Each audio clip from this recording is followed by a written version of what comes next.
Abogados, abogadas, señores presentes en la audiencia, se reanuda la audiencia que había quedado pendiente con algunos alegatos, por lo tanto continuamos y tiene la palabra el abogado don Luis Maferrer por el tiempo que se anotó. Lo escuchamos, abogado. Señor presidente, excelentísima señoría, muy buenos días, muchas gracias. Luis Maferrer, por mi representado, Pedro Jarpa Forester. Con algunos alegatos, por lo tanto continuamos y tiene la palabra el abogado don Luis Maferrer por el tiempo que se anotó. Lo escuchamos, abogado. Señor presidente, excelentísima señoría, muy buenos días, muchas gracias. Luis Maferrer, por mi representado, Pedro Jarpa Forester. Con algunos alegatos, por lo... ¿Pero qué pasó, don Ignacio? Que él estaba escuchando allá uno de los abogados y por eso lo silenciaron. No, pero es que está grabado, entonces no puede ser. Eso no lo escucha él. Disculpe, abogado. Puede reiniciar sus alegatos. Gracias, señor presidente. Antes de entrar a la alegación de fondo de este recurso de casación, tanto en la forma como en el fondo, quiero, excelentísimas señorías, señalar algunas ideas previas de puntos, de hechos de este caso que corresponden a mi representado, ¿no es cierto?, que creo que son importantes destacar para poder analizar correctamente y luego resolver adecuadamente, según nuestro interés, los recursos de casación forma-fondo que se han presentado. Lo primero, Jarpa es un civil. Él cumplía funciones contratado en la planta CMPC.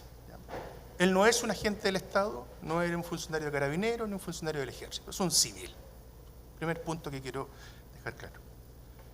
¿Qué hizo mi representado? Proporcionó información a requerimiento de la policía el día 11 de septiembre de 1973.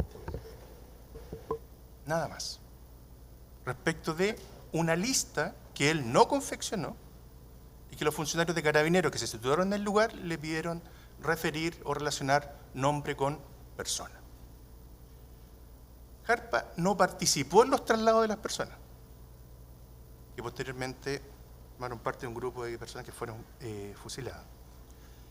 Las personas detenidas, y así señaló también adecuadamente la relación la semana anterior, permanecieron en la unidad policial por varios días, con posibilidad de visita de sus familiares, a la espera que la autoridad que los mantenía detenidos los trasladara a Los Ángeles. La orden, y perdón la expresión, y pido con el mayor de los respetos a los familiares que están presentes, ¿no?, por los conceptos que se utilizan, que son conceptos duros y que están como hechos fijados en el tribunal, la orden de eliminar a los detenidos surge con posterioridad y en forma abrupta le fue dada al teniente a cargo de la tenencia sin que Jarpa la conociera ni tuviera en su cumplimiento ninguna intervención. Y eso además queda situado en el tiempo. Esto ocurre el 17 de septiembre.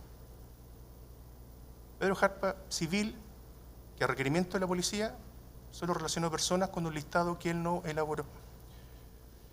El teniente, con algunos suboficiales, cumplió la instrucción recibida, ¿no es cierto?, que era respecto de la cual mi representado no supo, no tuvo intervención alguna, y principalmente se le acusa en calidad de cómplice de ese hecho.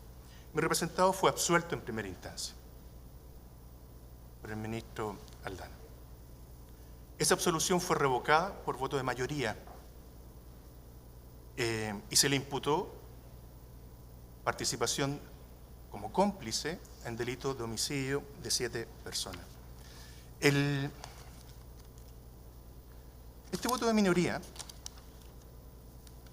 en la Ilustrísima Corte de Apelaciones de Concepción, que estaba por confirmar, señaló respecto a mi representado: no existen antecedentes suficientes como para estimar que dicho acusado se haya podido representar que los funcionarios de Carabineros los iban a matar. En ese punto, la disidente tiene especialmente presente que las detenciones se verificaron el día 11 de septiembre de 1973, apenas perpetrado el golpe de Estado, cuando no se tenía noticia de muertes o desapariciones, porque no había WhatsApp siquiera, nada, no, pero ese 11 de septiembre no se tenía noticia, de manera que Jarpa seguramente se pudo representar y aceptó que los trabajadores detenidos a cuya identificación cooperó podían ser golpeados o mantenidos privados de libertad por su supuesta ideología política, pero no tenía cómo anticipar la comisión de los homicidios, y mucho menos tener un control alguno sobre la alevosía ni premeditación con que estos se cometieron. Estos hechos y este razonamiento, como previo, es lo que sustenta o va a sustentar estas alegaciones de recurso de casación en la forma y en el fondo que estamos interponiendo. Respecto a la casación en la forma, se deduce, ¿no es cierto?, este recurso de casación en la forma en contra de la sentencia de segunda instancia del 14 de agosto del 2021, dictada por la tercera sala de la Ilustrísima Corte de Apelaciones de Concepción, que en su parte resolutiva, respecto a mi mandante, señaló que, punto octavo, que se revoca la sentencia definitiva del 7 de enero de 2020, rolante a foja 6186 y siguiente, en cuanto absolvió a Pedro Jarpa, y en su lugar se declara que queda condenado en calidad de cómplice de los delitos de homicidio a la pena de 5 años y 1 día de presidio mayor en su grado mínimo. Esta decisión de la Ilustrísima Corte, insisto, viene a revocar la decisión del ministro especial para causa de derechos humanos, don Carlos Aldana, quien en primera instancia lo absolvió. ¿Es procedente el recurso de casación en la forma? Sí, entendemos que es procedente, según lo dispone el 535 y 536 del Código de Procedimiento Penal, en relación a los artículos 764, 765 y 766 del Código de Procedimiento Civil. Causales de este recurso, forma, artículo 541, la causal novena. En relación con el artículo 500 del mismo Código, en cuanto a sus numerales 4 y 5. Numerales que disponen las consideraciones en cuya virtud se dan por probados o por no probados los hechos, los que estos se alegan en su descargo,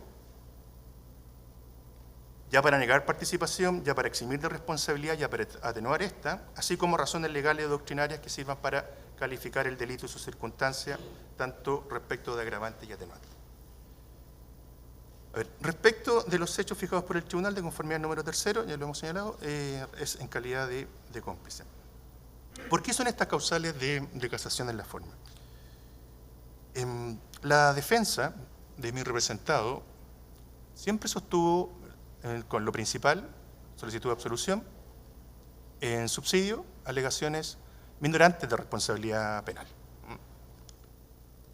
10 número 10, 11 número 6, 11 número 9, la prescripción gradual de la pena, 103 del Código Penal, y la nueva aplicación del Estatuto de Lesa Humanidad a mi defendido, según los requisitos del artículo 1 de la Ley 20.357, entendiendo que es aplicable el artículo 18 del Código Penal. ¿Por qué este recurso de casación en la forma? Porque el tribunal señala en su considerando 14º, en el considerando 14º, sí, de la sentencia definitiva de segunda instancia, refiere, comillas, que al tenor de los recursos de apelación, con el mérito de los antecedentes, se reproduce la sentencia en alzada del 7 de enero con las siguientes modificaciones, señalando en su numeral quinto, comillas, se elimina el apellido Jarpa en el considerando 85º. Bueno, el considerando 85º de la sentencia de primera instancia señala que, respecto a los acusados Urrutia, Aguilar, Jarpa y Román, no se emitirá pronunciamiento por las peticiones formuladas en forma subsidiaria a la absolución por haberse acogido esta. ¿Okay? Entonces, cuando revoca, solo elimina el apellido Jarpa en este considerando 14, cuando hace relación respecto a las personas absueltas. Pero, y aquí vienen los motivos de este recurso de casación en la forma, en la sentencia definitiva de segunda instancia, al pronunciarse sobre la situación de mi representado, una vez determinada su culpabilidad, no se hace análisis alguno. Y este es el punto relevante y la causal del recurso. No se analiza en forma alguna, en ningún considerando, en ningún aspecto, las alegaciones de la defensa que fueron presentadas en forma subsidiaria. Se olvidó ese detalle. No es que no se haya acogido la alegación de colaboración sustancial al esclarecimiento de los hechos. No es que se haya rechazado el 10 número 10 alegado. Es que no hubo un pronunciamiento sobre esas alegaciones subsidiarias. Simplemente, ok, respecto al considerando 85 de primera instancia, eliminamos el apellido Jarpa, que es donde absuelven, y luego dictamos la sentencia condenatoria como complicidad. Y aquí entonces está nuestra primera argumentación en esta casación en la forma. La falta del Tribunal de Alzada, pues en su considerando 18º, realiza un análisis de procedencia de atenuante de responsabilidad penal, por ejemplo, el artículo 11 número 9, solo respecto de los acusados Fernández, Saavedra, Parra, Campos, Casanova, Tarola, Montoya, Cerda y San Martín, respecto a ellos la denegó, pero no incluyó dentro de dicha ponderación la conducta de don Pedro Jarpa, habiendo sido debidamente alegada. Respecto de él, insisto, no se dice si se acogió o se rechazó. En esta misma línea y posteriormente en el considerando 19º, se realiza un análisis de la aplicación de las penas, pero habiendo decidido revocar la sentencia absolutoria, le correspondía al tribunal pronunciarse al respecto. Esta es una situación que tampoco hizo.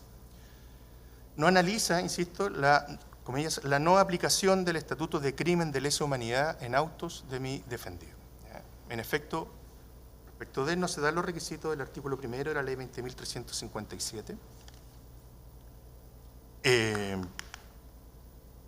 razón por la cual no aplica el artículo 18, inciso segundo del Código Penal. Entendemos que los requisitos de la ley 20.357, en cuanto sanciona los crímenes de lesa humanidad, los actos señalados, dice la norma en el presente párrafo, cuando en su comisión concurre la siguiente circunstancia: 1, que el acto sea cometido como parte de un ataque general. Perfecto, okay. Sigo avanzando.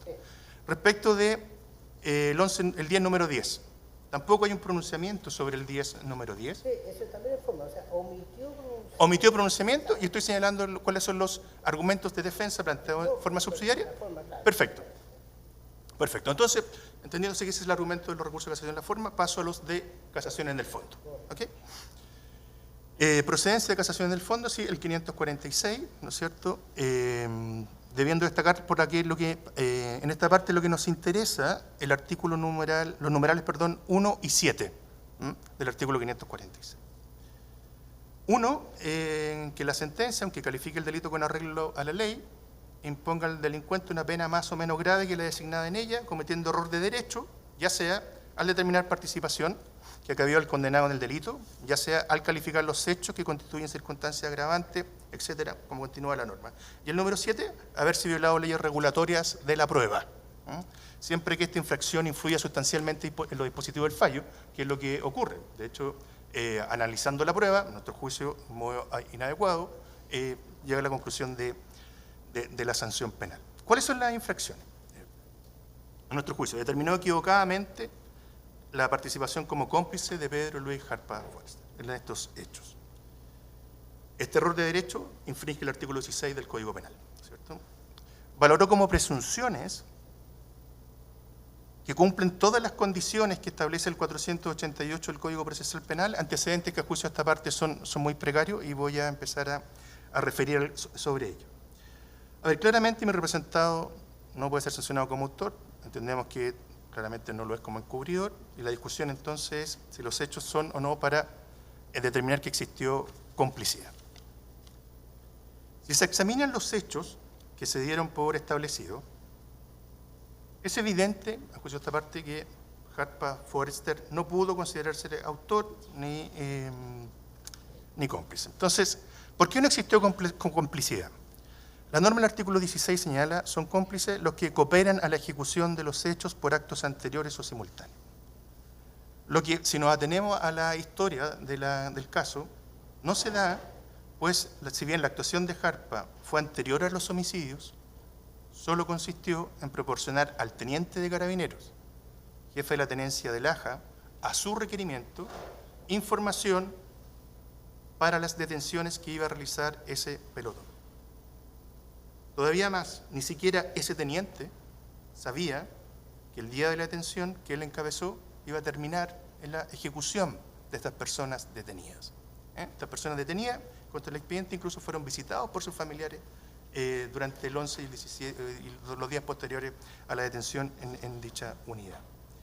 Tampoco sabía de la orden que reciben en cuanto a eliminar a estas personas, que ocurrió el día 17 de septiembre. Entonces, si uno hace una secuencia lógica de los hechos, es que mi representado proporcionó información a esta unidad policial, teniente carabinero. Los detenidos permanecieron en dicha unidad policial por varios días, con posibilidad de visita de los familiares, sin que Jarpa supiera ni pudiera tener control tampoco de ese hecho, ¿cierto? Y el teniente con algunos suboficiales cumplió una instrucción recibida, y por lo tanto los elementos que se mencionan en la sentencia de la Corte no son suficientemente sólidos, como para forzar una interpretación a la luz del artículo 16 del Código Penal. A ver, la doctrina también ha analizado la complicidad, ¿cierto? Recordar al profesor Mario Garrido Montt, ¿cierto? Que se encuentra, dice él, es posible encontrar complicidad cuando hay una acción complementaria por naturaleza y esencia, siempre que el actor tenga en cuenta al cometer el delito el hecho o condición en que se materializa la acción del cómplice, o que ésta objetiva y concretamente la haya servido, cuando el cooperador está en una posición de subordinación de voluntad del autor y respetándola se limita a realizar actos para facilitar que ésta se materialice. Nada de estos supuestos doctrinarios tampoco se dan en el caso concreto. Las consideraciones precedentes, estoy por terminar, que se refieren a los hechos establecidos y a la secuencia de su ocurrencia, el análisis de la normativa sobre complicidad, permiten reiterar que en este caso no la hay, y acá hay una errónea aplicación del derecho. ¿Cuál es el artículo 16? Y el segundo argumento de este recurso de casación ya en el fondo es en el análisis de la prueba. A juicio de esta parte, hay error de derecho en el análisis de la prueba. No existen elementos de prueba de carácter directo que permitan inculpar a mi representado de haber, comillas, cooperado a la ejecución del hecho por actos anteriores o simultáneos. La Corte debió recurrir al análisis conjunto de elementos reunidos para tomar su convicción por vía de presunciones. Pero el 488 del Código de Procedimiento Penal se refiere a presunciones en términos que no dejen duda sobre el nivel de seriedad, precisión y concordancia que se le exige para poder hacer plena prueba. Porque entendemos nosotros que en este caso concreto no ocurre. Y esto se demuestra en lo siguiente. A ver, ¿cuál es el razonamiento de la Ilustrísima Corte de Apelaciones? Dice, se hace mención a todos los elementos reunidos para proclamar que ellos permiten concluir o adquirir convicción que Jarpa participó en calidad de cómplice por cuanto desde su cargo de jefe de seguridad facilitó la detención de estos trabajadores. Bueno, esa afirmación, a juicio de esta parte, no cumple con el estándar de generación de plena prueba. ¿Por qué razón? La base de la presunción es muy general, no permite arribar al hecho desconocido que se proclama, que el acusado colaboró con el homicidio, ya sea dolo colaborador o no, y la intención homicida aparece con posterioridad. ¿Cuándo aparece? Cuando el teniente, cuando se dice, no me traigan más detenidos, ¿qué hago con ellos? Ahí recién aparece esa intención de muerte, que Jarpa no tenía cómo conocer si su participación es 6 días antes. Segundo punto, la Ilustrísima Corte argumenta que Jarpa reconoce la existencia de una lista con el nombre de trabajadores que debían ser detenidos, que el teniente Fernández tenía una lista de personas a detener y que lo llamaba por su nombre. Bueno, ese hecho tampoco aporta para esta plena prueba de conclusión legal respecto de participación de cómplices. Siempre se ha dicho que hubo una lista, siempre se ha dicho que él proporcionó a la autoridad policial los datos que ésta le solicitó, y esta es una situación muy anterior a que apareciera un dolo homicida o la intención homicida. Luego señala la Ilustrísima Corte de Apelaciones que hay numerosos antecedentes acerca de la manera en que Jarpa identificó a los empleados. ¿Ya?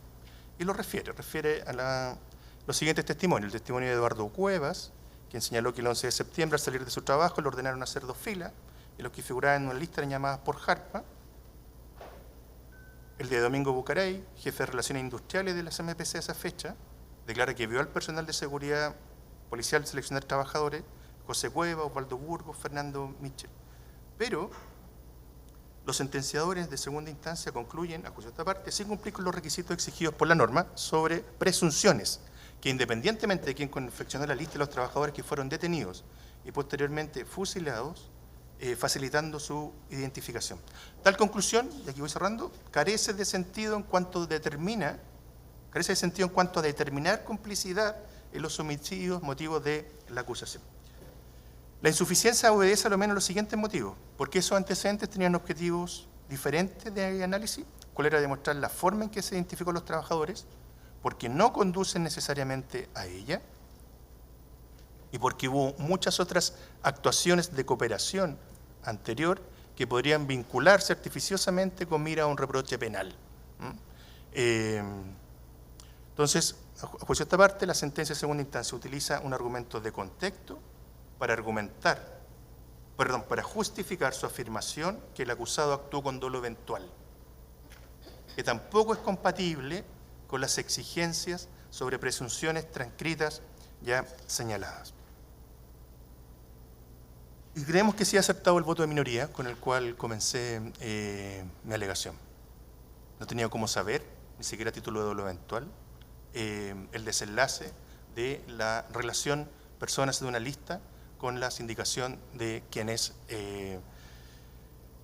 Por lo tanto, esto nos lleva a concluir que en esta sentencia de segunda instancia se incurre en un error de derecho que influye sustancialmente en los dispositivos del fallo al haber aplicado erróneamente el artículo 16 del Código Penal y al haber analizado la prueba para llegar a una conclusión legal sin los fundamentos estrictos que establece el artículo 488 del Código de Procedimiento Penal. Eso es todo en cuanto puedo alegar, señor presidente. Muchas gracias. Gracias a usted, abogado. Le cede, por favor, el asiento a don Francisco Santibáñez. Teniendo presente que su recurso es similar a lo que escuchamos la semana pasada, para no repetir argumentación. Puede alegar. Gracias, señor presidente. Con la venia de este excelentísimo tribunal, alego en representación de mis defendidos, mis 16 representados, solicitando que se acoja al recurso de casación en el fondo interpuesto y que se invalide la sentencia de segunda instancia en los términos que a continuación señalaré. En primer lugar, se invocó, como bien se refirió ya en la primera parte de la audiencia, la causal del número 1 del artículo 546 del Código de Procedimiento Penal. En relación al artículo 69, en primer lugar, esto es por haber fijado una pena menor a la asignada por la ley. Señoría excelentísima, no me voy a referir a los elementos que ya se expusieron en la audiencia pasada, en el sentido de que esta es una regla imperativa, porque forma parte del derecho penal sustantivo, es una regla además que ha sido reconocida por la jurisprudencia como obligatoria, y ahí se refirió el caso Paine, y también no me voy a referir a la extensión del daño, extensión que, como se explicó en la audiencia pasada, abarcó no solo a las víctimas, sino a los familiares de ellas y también a la comunidad, tanto de Laja como de San Rosendo. ¿A qué me voy a referir? ¿Qué voy a complementar, su señoría excelentísima? Básicamente, cómo se produce de manera concreta la infracción. A nuestro juicio, la infracción se produce porque una vez determinada el grado de la pena aplicable, la pena en concreto es fijada en el piso inferior del grado. Respecto a los condenados Saavedra, Parra, Campos, Casanova, Otárola, Montoya y Cerda, el grado es presidio mayor en su grado máximo y la pena, por lo tanto, fijada es de 15 años y un día por los delitos de homicidio calificado. Creemos que al haberla fijado en el piso inferior no está reconociendo la extensión del mal y por ello pedimos que la pena sea lo menos establecida en el rango intermedio o en el rango superior. Y por eso entonces que solicitamos en el recurso que respecto de estos condenados, la pena en definitiva sea la de presidio mayor en su grado máximo por el término de 20 años y un día.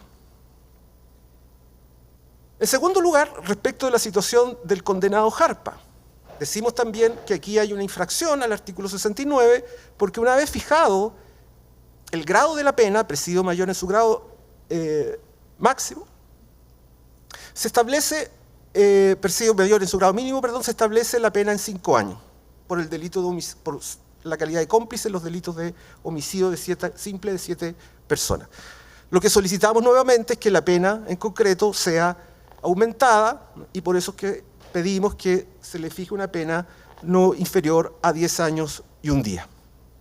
Ahora, respecto del condenado Jarpa, su señoría excelentísima, quiero hacerme cargo muy brevemente respecto de su participación. Se ha sostenido que no existirían hechos que permitieran fundar las presunciones judiciales que sostienen su condena. Sin embargo, creemos que esos elementos probatorios existen y por lo tanto existen hechos suficientemente acreditados en la causa para sostener estas presunciones judiciales. Ya se refirió, están las declaraciones de Eduardo Cuevas, de Domingo Bucarey, de José Cuevas, entre otros. Pero también hay otros elementos probatorios, como el acta de reconstitución, que se desarrolló tanto en la planta como en el sitio de los sucesos. Y ahí las declaraciones todas sostienen que hubo colaboración de civiles que pertenecían a la planta de Laja para los efectos de efectuar la detención y posterior ejecución. De manera entonces que para nosotros se cumplen los requisitos y presupuestos establecidos en el artículo 488 del Código de Procedimiento Penal para sostener estas presunciones judiciales. Se basan en hechos reales, en el sentido que Jarpa era el jefe de seguridad de la planta, que Jarpa era militante o a lo menos simpatizante del movimiento Patria y Libertad, eso lo declara de manera expresa el jefe de Relaciones Industriales, don Domingo Bucarey, que Jarpa se ufanaba de la amistad que mantenía de militares y carabineros, y que incluso Jarpa fue el que confeccionó la lista. De manera entonces que hay hechos que permiten sostener esta presunción en cuanto a su participación criminal en los hechos. En relación al dolo, su señoría excelentísima, muy breve, se dice que no bastaría el dolo eventual para sostener la participación criminal del condenado Jarpa. Sin embargo, su señoría ilustrísima, solo cito como referencia el caso Paine, en donde este excelentísimo tribunal señaló que no es necesario tener un conocimiento preciso, positivo y concreto del resultado. Basta tener conocimiento del hecho ilícito que se está ejecutando y de la previsibilidad de su resultado. Su señoría excelentísima, es un hecho cierto que desde el día mismo del golpe del Estado, como también en los días inmediatamente posteriores, era previsible la ocurrencia de estos hechos criminales. De modo entonces que no se puede sostener que el condenado Jarpa no tuviera a lo menos conocimiento de la posibilidad del resultado típico que en definitiva ocurrió. Incluso más, el Tribunal Supremo Español, y señora Excelentísima me permite citar esta sentencia de derecho comparado, ha reconocido la posibilidad de que la complicidad se funde en dolo eventual. En sentencia del año 2021, número 1002, el Tribunal Supremo Español señaló muy brevemente, señoría excelentísima, afirmamos que es suficiente que con el dolo del cooperador sea de carácter eventual respecto del resultado que puede seguir a la acción voluntaria que ejecuta el autor, en cuyo éxito encamina al cómplice su aportación. De modo entonces, señoría excelentísima, que el dolo eventual es suficiente para sostener y establecer la participación criminal del cómplice Jarpa. Los hechos o los actos de cooperación están suficientemente acreditados.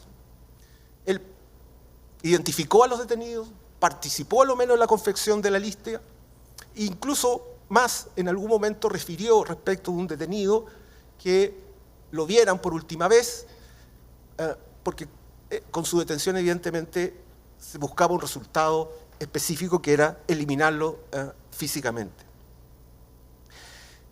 También esta misma causal del numeral 1 del artículo 546 del Código de Procedimiento Penal se alega respecto de la situación del condenado San Martín, pero ahora invocando como infracción los artículos 15 y 17 del Código Penal.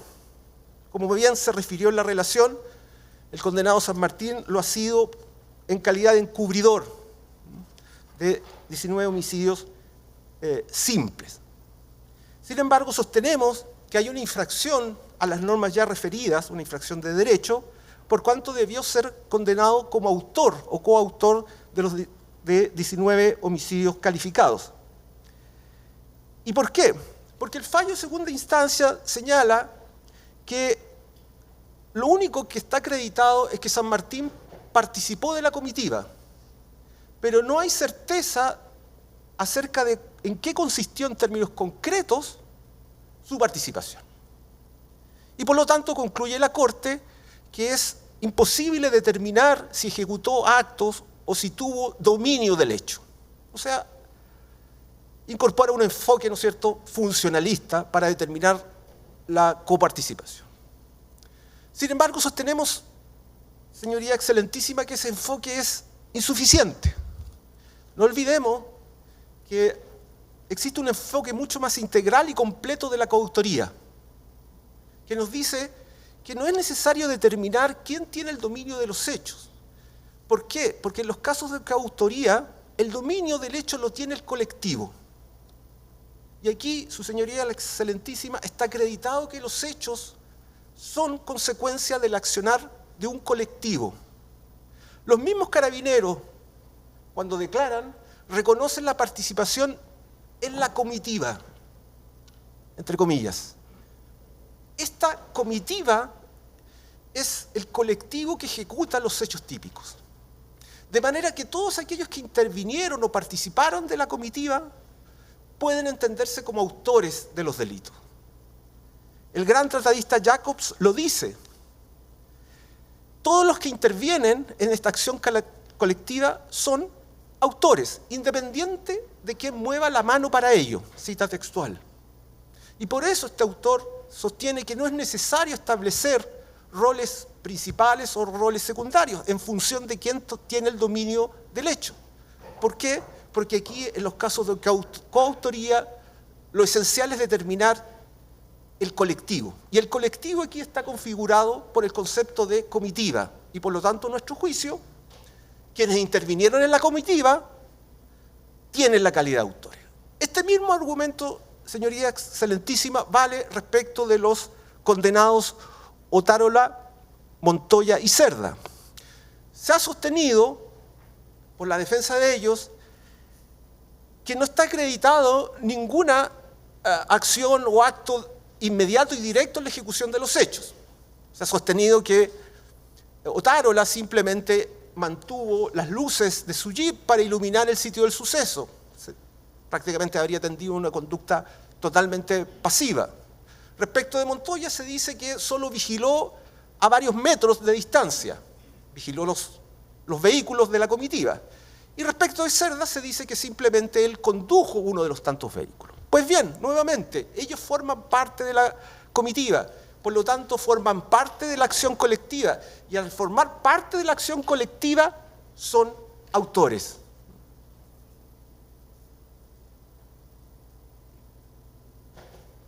Eso es respecto de la causal del numeral 1 del artículo 546 del Código de Procedimiento Penal.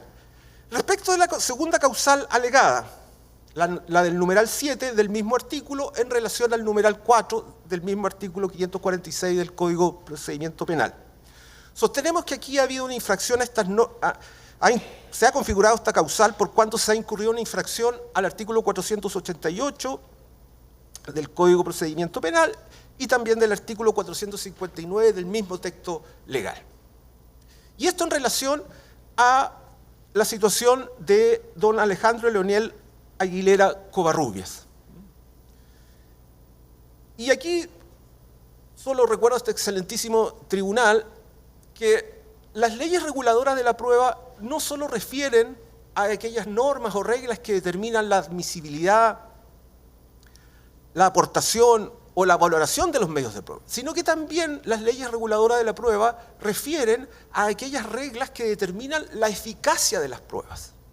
Pues bien, entendemos que la sentencia de segunda instancia ha eliminado la eficacia del artículo 488 y del artículo 459 del Código de Procedimiento Penal. ¿Y por qué sostenemos que ha restado toda eficacia a estas normas?